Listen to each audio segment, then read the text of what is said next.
boys and squirrels? Welcome to David and Alex's Totally Rad podcast. It's totally not a podcast at all. We're your hosts. I'm Alex Barone, and this... I'm David Harrell. ...is David Harrell. We are both mentors and actors and all-around advocates, and we're on a journey to find others like us who may be a little different and have used their uniqueness to become mega mentors and role models for us here at Camp No Limits. So tune in with us as we deep dive and get to know some of these superstars. Yes. Alex Barone, how are you today? So good. I'm a little sweaty. It's really hot out. It's like 104 degrees in the West Schmost. Fantastic. Not sure what the weather is here. It's pretty hot. I've been inside. We're quarantining 14 days. That's the thing. Coming back, we were visiting some family. Coming back to New York, in the quarantine, in the isolation. But you know, it's coming to the end. You know, so we're feeling, we're seeing the light at the end of the tunnel, Yes, but we're keeping it safe in this crazy time. But I tell you what, I'm glad to be back with you. I am glad that we have this amazing guest, because going on this week is our virtual camp, which is typically our Connecticut camp, which is in partnership with Quinnipiac University. And today we have a very special guest, Courtney Miller, who is sort of the godmother of this camp, right? That's what they call her, yeah, the godmother of camp. The godmama of this camp. She's kind of the one who started it, who got it going, and made it a reality. It is really something that is a creation that she came up with. So I'm really excited to talk to her about how this happened and the sort of relationship that it developed, which is, I think, a really cool relationship with this university. But before, as you know, to have a not podcast, Alex Barone, we have to have not sponsors, non-sponsors. And today's episode is brought by a non-sponsor. It is laundry detergent. When you're Alex Barone, you might need some laundry detergent to help that Hawaiian shirt smell just a little bit better. Be sure to pick up some laundry detergent. Doesn't matter what brand, just laundry detergent in general, because your Hawaiian shirt or your Camp No Limit t-shirt is going to smell much better. Thank you for that. So true, so true. And speaking of laundry detergent and smelling bad, we're going to be back at sporting events soon enough, right, David? Eventually, when COVID ends and all this craziness ends, we're going to all be back yelling on the stands, right? Probably like 2023. 2023, the World Cup 2023. Yes. Or maybe you're having a really good day and you want to exude some of that energy into the world that you would at 2023 World Cup. Well, we're introducing Roy's guttural yelling. With decades of experience, Roy has mastered the fine art of guttural yelling in a way that is not only physically healthy, but mentally and also emotionally healthy as well. So call 1-800-ROY YELLS for your quick tutorial in guttural yelling. It's a joy to yell like Roy. I'm sorry, I think I stepped on your tagline. But I think we do. We've got to get like a cool insert of that Roy guttural yell in this part of the podcast. But let's not waste any more time, Alex, because the guest is fantastic. The guest today, Courtney Eldridge, formerly Courtney Miller, is so awesome. She really did make this this camp that we're having right now actually exist. So without any further ado, let's bring in our friend and yours, Miss Courtney Eldridge. Godmama. The Godmama.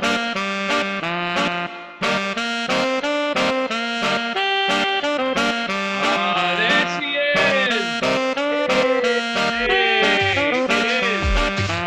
it is the Godmama. The Godmama of Connecticut Camp No Limits. You're on mute, Courtney, just to let you know, so don't do the whole... What's up, Courtney? Just so excited. I almost got attacked by a movie dog actor backstage. That's crazy. Wild. Yes. Don't do For that. those of you who've been to virtual camps, you'll get that reference. Not going to give it to you if you haven't been to virtual camp. So if you're seeing this, haven't come to virtual camp, you don't even know what she's talking about. There could really be a movie dog actor back there, and you wouldn't know. You wouldn't even know. So... Courtney, how are you today? How are you in the beautiful city of Jacksonville, Florida? I don't know because I'm not there. Oh, where are You're you? in St. Augustine, Florida. I grew up an hour north of Jacksonville, so I always like to pretend to give you a hard time about living in Jacksonville. But there's nothing but love at our Not a Podcast for Jacksonville, which is, some people would argue, not a city. But that's not everyone. Anyway, but how are you, Courtney? How are things down there? Hot, so hot. It has been like a heat wave, and then it pours rain every afternoon. Oh man.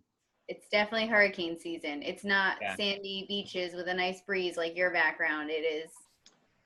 Yeah, this is kind of where I am now. This is actually the Gowanus Canal here in New York City.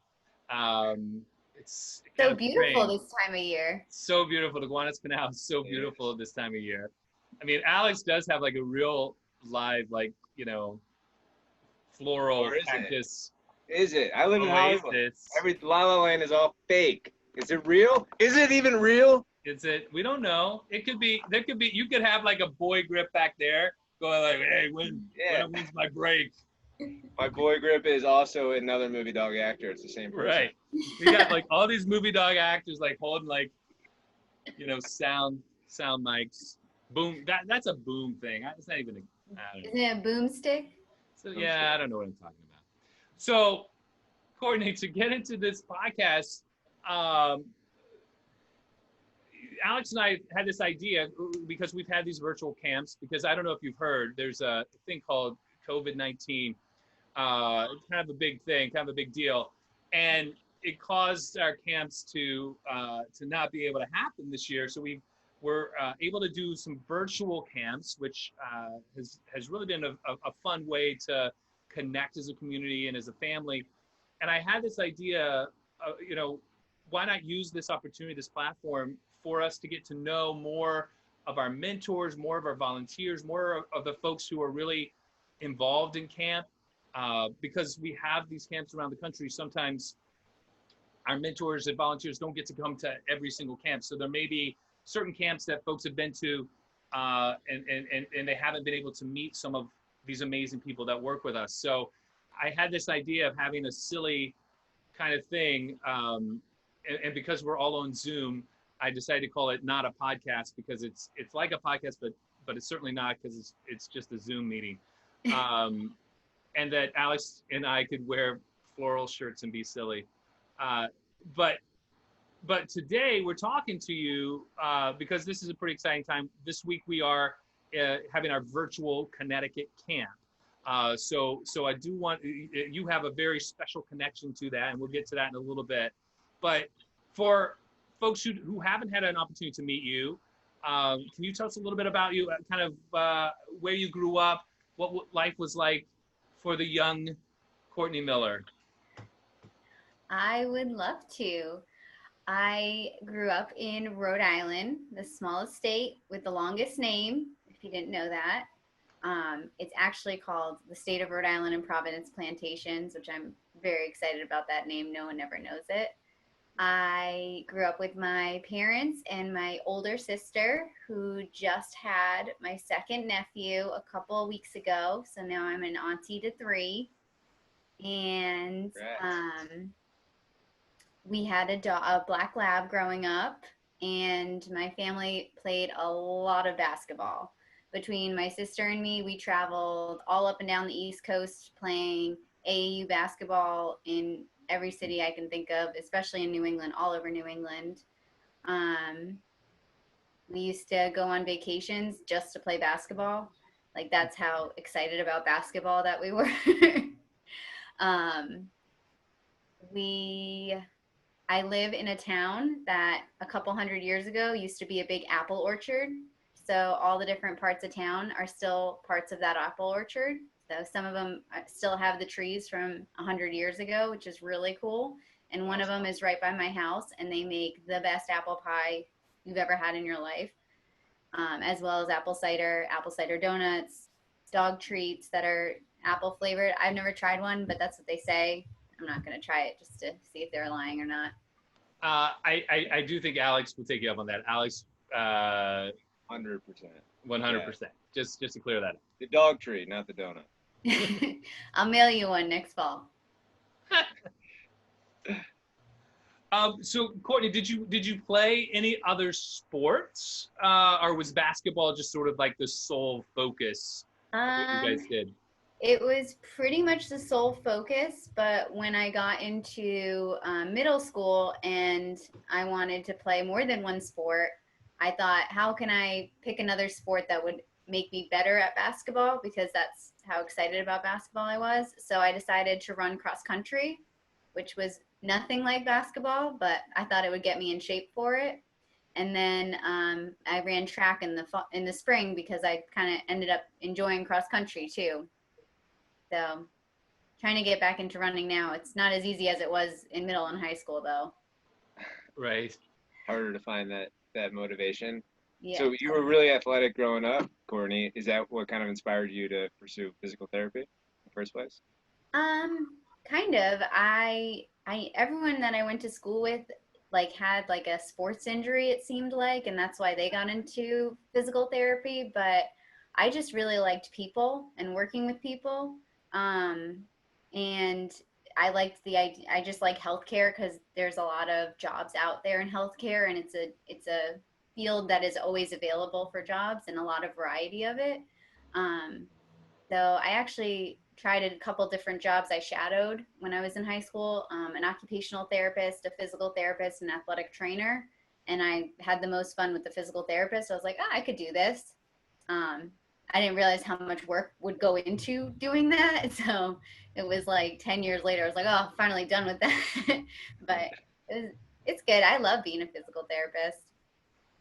Yeah, that's interesting too. That it wasn't the injury or something like that that sort of was the motivation. It was just the people, and I think that I would describe you as a people person. I mean, you're so awesome, and just the energy that happens when you're in the room, um and do that. What now? You grew up in Rhode Island. Were there a lot of different schools that you were looking at? Was Quinnipiac something that kind of stood out to you? How did you sort of find your way there? Um, Once you sort of, because you said when you interned with those variety of sort of different practices, obviously you lucked out and had fun with the PT. But was it just like the specific PT schools that you were looking at, and what Yeah. led you? So, my dad is a high school guidance counselor. And when I was in sixth grade, I started going on college tours to see where I would want to go to school, which is So a little young. early for most people. Yeah. But I couldn't spell college, I don't think, in sixth grade. it's Um, tricky. It kind of looks like collage. it It's does. people It's swap the those all tricky the thing. time. Yeah, very tricky. Um, So my dad printed out a list of physical therapy schools in New England, and he organized them based on size of the school, based on if I had to go undergrad and then take a grad school test, a GRE test to get into the program, and then organize them by a bunch of other factors. So I looked at a couple of them and I picked like 10, and we went around and looked at them. I visited Quinnipiac the first time after a big snowstorm, and there was snow all over the campus. And if you've ever been to Quinnipiac, it is a beautiful campus. And when there's snow on the ground, it is even more beautiful. And I got out of the car and I just told my dad, I was like, this is the school I'm going to. I don't want to look anywhere else. And he was like, are you sure? And I was like, we don't even have to go inside. Like, I love it. This is it. Wow. Sold by snow. Yeah. Sold by snow. My And then I goodness. moved to Florida. And then now you live in outside of Switching Jacksonville. things up. But okay, so you got to QU. How was it? What was it like? I mean, was PT kind of? I know it's a tricky major and figuring it out. But how did you navigate that? How was that? Did you find that easy? Did you find that it was a good experience? It was the best experience of my life I've made. Some of my best friends were in my major and at my school in general. So 3 of them ended up being bridesmaids in my wedding. It was the hardest thing I've ever done in my life. It was 7 years of studying and practicing and learning and studying and studying and studying. And it was not easy. It's definitely not an easy major to go into, but it's a very rewarding field to work in. That's for sure. Did you ever have to do any studying? Just like a whole lot of it. Okay. So how did you get hooked up with, how did Camp No Limits come into your life at Quinnipiac? It didn't actually. It came into my life through a friend from high school. So my best friend from high school, she had a best friend from another school whose name is Clara. And some of you might actually know Clara. She ended up going to Camp No Limits in 2012. She is a bilateral above knee amputee. And she told me about it and she said, this is like the best experience I've ever done. It was so rewarding. It was a weekend long and it was just like really energized me to be like more of an advocate for prosthetics and for using my legs all the time and not using my wheelchair. And I was like, well, I'm a physical therapist. Like, this sounds like right up my alley. So I tried to email Mary and ask if I could come. And she said, oh, just fill out the volunteer form. So I did, and I mailed it back like next day, like so quick. And then she never responded. And I was like, okay, do I go? Do I not go? It was all the way up until like the week before I was like set to drive up to Maine by myself. And I was like, is it okay that I come? And she was like, oh yeah, of course. And so I drove up to Maine, and when I experienced it, I was like, this is the greatest thing, ever. So when I went back to school in the fall, I told all of my professors about this life-changing experience that I had and that I was invited to go back for the Labor Day camp in Maryland, but I would have to take time off of class. And would that be okay? Because, this major is really hard. It's hard to miss days to make them up. But I think this is really important. So my teacher said, yeah, as long as you get all your work done, like, go for it. Just come back and like share, your experience with everybody else. So I did that, and that was in 2013. So from there, I kept going to camps during the summer, and I went to the Florida camp during January. And to graduate from physical therapy school, you have to complete a capstone project. So it can be either a research project or a community outreach project. And I could have tried to do a research project, but they're very strict on what you can do and who you can evaluate. Like, there's a lot of criteria that you have to meet. But for the community outreach program, it can basically be anything you want it to be, as long as you're passionate about it. And I was very passionate about camp. So I asked my teachers, I was like, do you think we could do something with camp? And they were like, well, what do you want to do? And I was like, I want to bring it here. I want to share it like firsthand with everybody. Like, can we even do that? And they were like, well, maybe. You got to write up a proposal and get other people involved. And I was like, well, I can do that. So I got Don involved, and he really like made all of the connections that I needed. He was the one who got facilities to sign off on everything, to get it so that all the campers could stay in the dorms. It just really from there, it like took off. And then all these other departments were like, this sounds great. Like, we want to be involved. What can we do?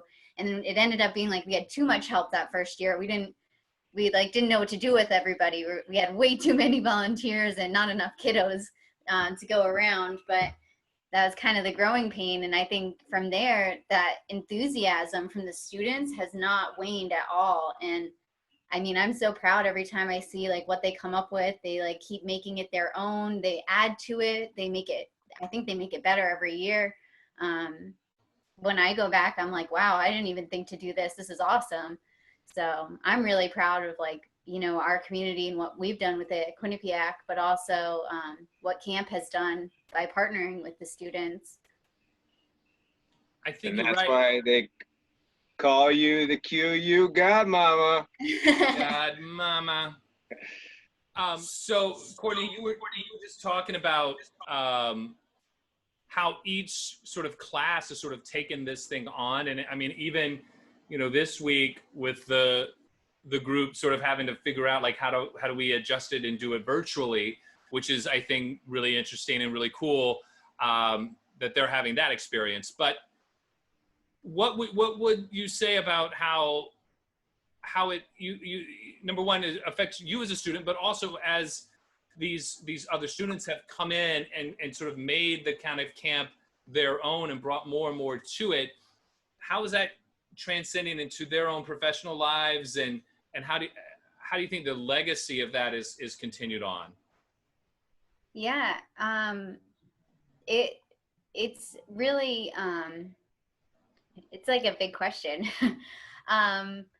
So the first year we just wanted to get as many kids involved as we could, just anyone who wanted to come, like we wanted to take them. So it wasn't, I don't want to say it was disorganized, but we didn't really have like a full vision. But what it's kind of morphed into is more of a teen camp, or like a preteen teen camp with a lot of the motion analysis lab and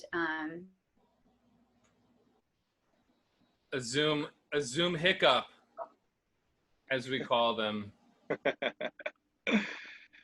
The Zoom's got the hiccups. You got the zoomies. I mean, my kid has the zoomies.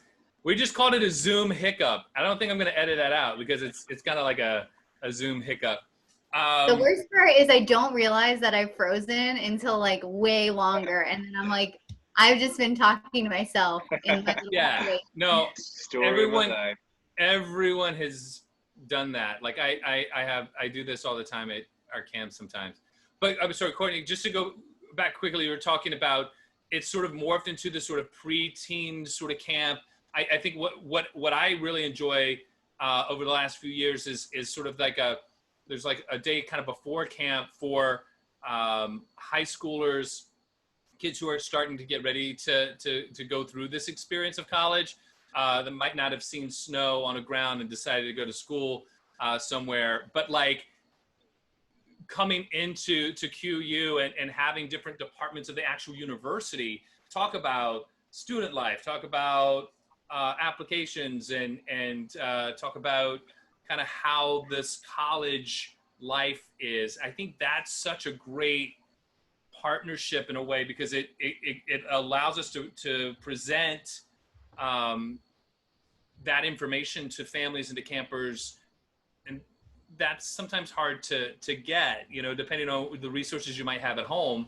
But then not only that, also dealing with the accessibility and what, you know, your rights are as a student with limb difference or student with disability, to kind of know where to go, no matter if you're going to QU or not. These are the places that you need to talk to at whatever university you're going to. So that's been one of my favorite parts of this camp. But what are some of the other things that that you think? Because I sort of cut you off there after your Zoom hiccup. You were talking about how it's sort of morphed, and is there anything you'd like to add to that? I mean, is that kind of what you had in mind when you started? Was just, you know, this, you know, you sort of planted this seed and it's kind of growing? Yeah, definitely. So the first year, it was a lot of like kind of mixed ideas coming in. So one of the ideas we did is one of my family friends is a professional speaker and teaches people how to speak professionally. So we got a couple of the mentors to do a workshop with her that first year to kind of work on their like elevator pitches and how to present themselves and what's interesting about them and how they should present it, and in a way that's like kind of grabs their audience, which really goes along with the camp's like mentorship programs and the ambassadors. So that was something that we really tried to get going the first year. But now it's kind of shifted to more on the camper side, getting them, like you said, like what to ask when you go to college, what accommodations you might need, but also like if you're going for your driver's test, like you don't have to have a special vehicle. If you practice and you're able to drive a regular vehicle, you should be able to pass your test in that vehicle and not have any accommodations on your license, which is, something I didn't even know. So it's kind of like morphed into more preteen oriented or teen oriented than even I thought it would. But I think the other thing with the motion analysis lab, where the kids can go down and see how their arms and legs, both their residual arm, but also their prosthetic arm, moves in space, and the angles that it moves and how it works and how it lifts things. It's really cool for the campers to see that on the computer screen, but it's even cooler for the students who come back in the fall to see that data and know, like, if you're working with a patient, this is what you need to know. This is how they're going to move that muscle, how they need to activate this muscle in order to move their hand to open or close,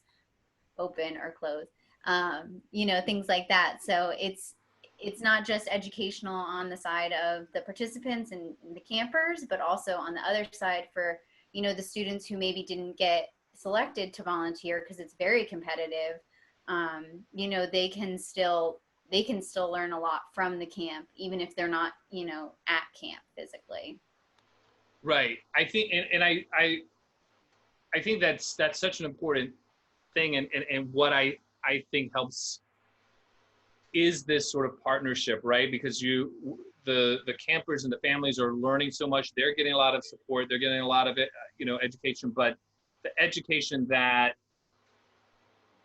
the students that are selected get in terms of the one-on-one experience, working with someone with limb difference, limb loss, but then also that data sort of being there, allowing other students to sort of learn from it, is invaluable. And I think I hope it does seem that it's really become integrated into the physical therapy and occupational therapy departments, that this is a real engaging and an important learning tool. And I hope we're able to find some, other universities that we can kind of begin to partner with and sort of replicate in some ways this model, because I think it is there's great symmetry, to use a word of Mary Layton's, to that kind of partnership. So, Barone, do you have any additional questions for the godmama here of QU? I just think it's so cool, Courtney, that like you had this vision being so young, like being in college yourself and visiting the camp on your own time and your own travel and your own expenses, and then having the vision to bring it to QU, and then, like, not only is that enough, but then you like went even further to contact the people you needed to and gather the supplies and resources you needed to put it all together and make it happen, which a lot of college lazy people like myself would have been like, I don't know, it seems like a lot of work, I don't know, but you kind of saw a big picture and the vision, and I think that's awesome, and that is why you are the godmama.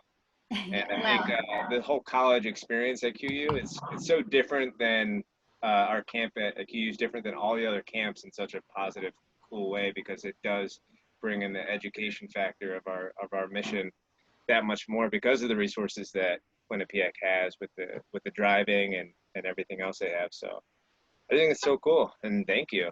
And it's kind of how the three of us know each other, basically, right? I think I first met you at QU. Maybe it was Florida. I think I'm mixing things up. So when was it 2014? That was the first. 2015 was the first Quinnipiac camp. And it was the first one was in 15. Mm-hmm. So is that the one that I left part of my flesh in the parking lot? Yes. That was the first one.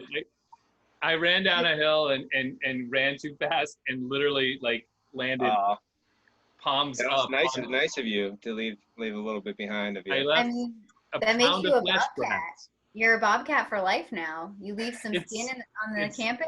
It Bobcat. represents. The campus is integrated into this elbow, definitely. That's why I don't know if I thought maybe there was one before that experience, but I think the I other. met you at Main Camp. I'm sorry. I said I think I met you at Main Camp the year before. Yeah, because the year or maybe your first year, which would have been 2013, I think it was one of those. Because I know we met at the camp in Maine, and then but because I've been in New York City, I've gone to Connecticut and Maine. Usually those were and Maryland. Those have been the camps that I've probably gone to the most. But I do want to add just one quick last thing. We talked about sort of this educational process about, learning, there's these motion sensor things, which are absolutely amazing and cool and a lot of fun. But there's also, you open up the ice rink for ice skating and for sled hockey. You brought in sled hockey teams to actually do an exhibition game. So you got to see these, Paralympians. Josh Pauls has been there, and we've gotten to sort of see a lot of athletics. And I think incorporating basketball, I think, was the last thing. So it's not just the sort of education portion of it. It's still a lot of fun. There's a lot of camp activities. It's a lot of engagement and just really, really kind of cool stuff that we're able to see in the facilities. And also even within the PT and OT, some of the facilities that we have access to with this partnership, being able to go into the gym and really sort of work on specific adaptations, really kind of having a lot of students there, number one, to sort of help the participants, the campers, the families, think about new ways of doing things, but also for the campers and families to say, well, this is kind of how I adjust and do this sort of exercise, which is going to open up the imagination of the future physical therapists, occupational therapists that are coming into the world. So what a face to freeze on.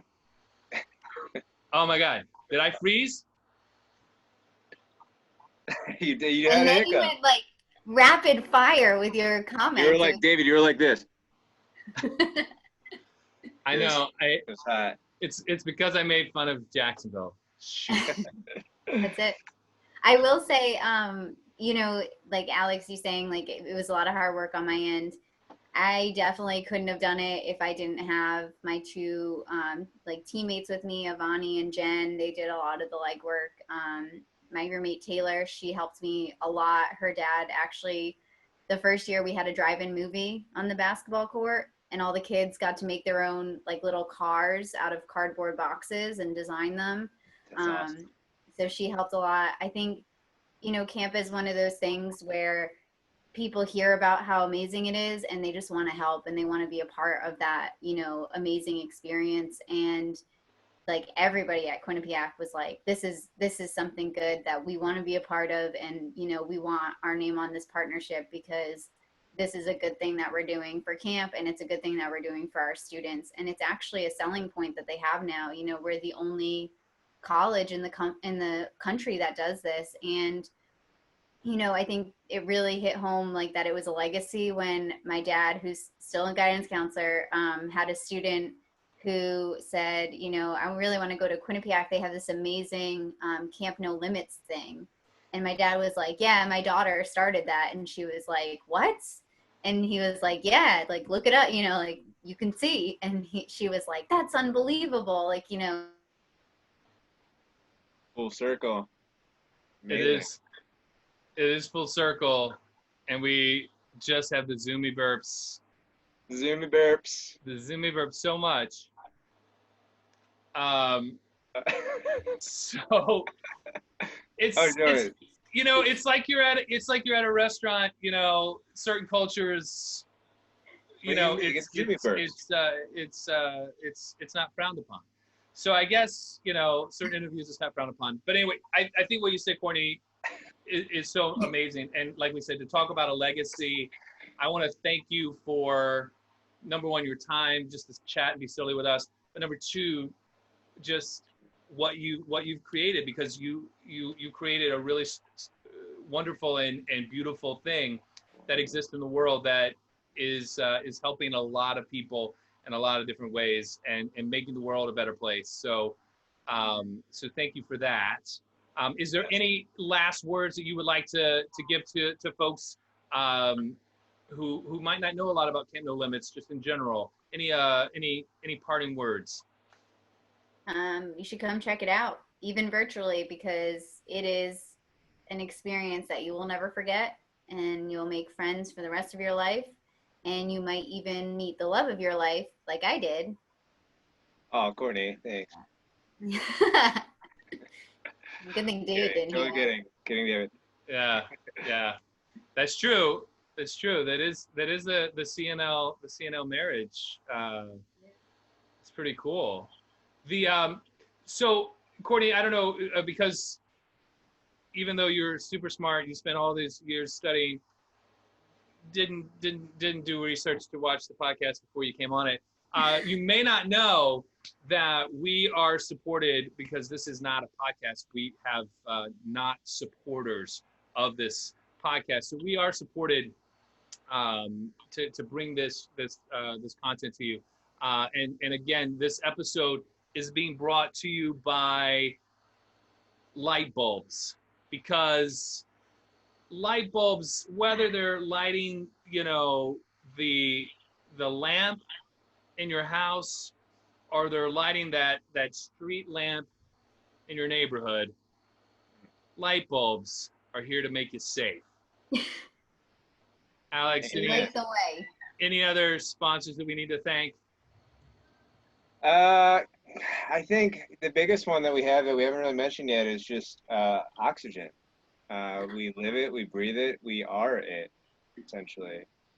So without them, there'd be no QU Godmama, there'd be no Zoom hiccups, there'd be none of this stuff happening in the world. So thank you, Oxygen, for being one of our sponsors. Thank you, Oxygen, for continuing to support this podcast. Courtney, thank you for your time. I'm going to play some music to play us out, but thank you for the legacy you started, and thank you for just being the Godmama you are. Yes, we love you, Courtney. Thank you.